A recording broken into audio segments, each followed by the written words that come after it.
গোসলটাও করন লাগে একটা ডুব দেয় পর আমাকে।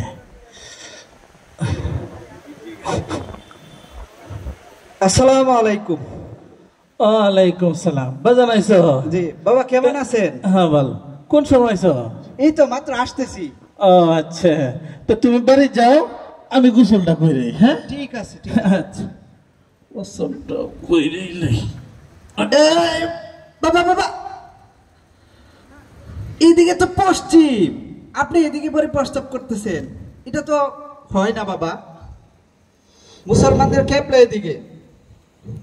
এই বাবা, আপনি আবার এদিকে পরে প্রস্তাব করতেছেন। খাবার দিকে, কেবলার দিকে মুখ করে এবং ফিট করে কোনো অবস্থাতেই প্রস্তাব পায়খানা করা যাবে না বাবা। এটা কি আপনি জানেন না? অত ফোন দিতে হরণ লাগতো না। এক সপ্তাহ হয়েছে না আমাদের হাত ভর্তি হয়েছে, এখন আমার আগামতো বন্ধ হয়ে যাচ্ছে। বাবা আগামতে বন্ধ করতেছি না বাবা, আপনি তো একজন মুসলমান, মুসলমান হিসাবে এগুলি জানা তো আপনার উপর দায়িত্ব, বুঝেন না বাবা? আমি আর ফসাবে করলাম না, আমি গোসল হয়ে আয় ফিরে। আচ্ছা বাবা ঠিক আছে, আপনি গোসল করবেন, রাগ করেন না। আপনি যে গোসলে যাচ্ছেন, আপনি কি গোসলের ফরজ গুলি জানেন? গোসল ফরজ না জানি তো দিন গোসল হচ্ছে রে বাবা করছেন, আচ্ছা বলেন তো, কি মনে কিছু নেন না, গোসলের ফরজ গুলি বলেন তো। অত অত ফরজ অত দেখি কোন যাইব, কয়েকটা কইডি ফুন্নালা। আচ্ছা কই সাবান লুঙ্গি গামছা ডুব দে গোসল ভরা।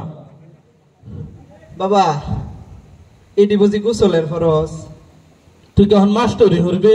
মাস্টার হতাম না বাবা, শুনেন, আমি যেহেতু মাদ্রাসায় ভর্তি হয়েছি, আমি শিক্ষকরার কাছ থেকে আমি শিখছি, এটা আমার উপর জানানো আপনাকে দরকার। এই হিসাবে আমি আপনাকে বলি, গোসলের ফরজ হচ্ছে তিনটি: গড়গড়ায় কুলি করা, নাকের ভিতর পানি দেওয়া, সমস্ত শরীর ভালোভাবে ধৌত করা। আপনি তো বাবা এটা জানেন না। এইভাবে যে আপনি দিনের পর দিন, বছরের পর বছর আপনি পার করতেছেন, আপনার তো গোসল ঠিক মতো হচ্ছে না, তাহলে আপনি নামাজ আরো অন্যান্য যে ইবাদতগুলি আছে এগুলি কিভাবে কবুল হবে বলেন তো বাবা? আপনি আজকে আছেন, এত বয়স হয়েছে, আপনি তো একদিন থাকবেন না পৃথিবীতে। থাকবেন কি? আপনি তো চলে যাবেন কবরে। আর ওইখানে অনন্ত জীবন, যে জীবনের শুরু আছে শেষ নাই। আর মন মতো যদি আপনি দুনিয়া থেকে এইভাবে চলে যান, তাইলে ওই জগৎটা আপনি কিরকম হবে? কুরআন হাদিস যেগুলি আছে, আমাদের এই দুইটা মূল কিতাব আছে, এখানের যে আমাদের ইসলাম ধর্মে আপনার এইগুলি মানে চলতে হবে, মন গড়া মতে জীবনযাপন করলে হবে না বাবা, বুঝছেন? সবই বুঝলাম ফুত, সবই বুঝলাম। জি আমার যে পড়ালেখা নাই, আমি শিখবাম কেমনে এখন? বাবা আমি আছি না, আমি আপনাকে শিখাবো, আমার কাছ থেকে আপনি শিখবেন, আমি আপনাকে শিখাবো, বুঝছেন? শুধু আপনার কাছে আমি একটা জিনিস চাইবো। দেখছেন আমার সেদিন মতো ভর্তি হয়ে দেওয়া বালা কামি হচ্ছে আমাদের সাথে। বাবা জি, এতদিনে বুঝতে পারছেন, ঠিক আছে বাবা। আচ্ছা আপনার কাছে আমার একটা চাওয়া আছে, আপনি যে আপনাকে যে আমি শিখাবো, বিনিময়ে আপনি আমাকে কি দিবেন? দেখো ফুতে কয় কি, তুই কি চাইবে দেখো, তুই তো আমার ইসলামের মতো বুঝাইতেছস। হ্যাঁ তুই যে চাইবি তা দেন তোরে।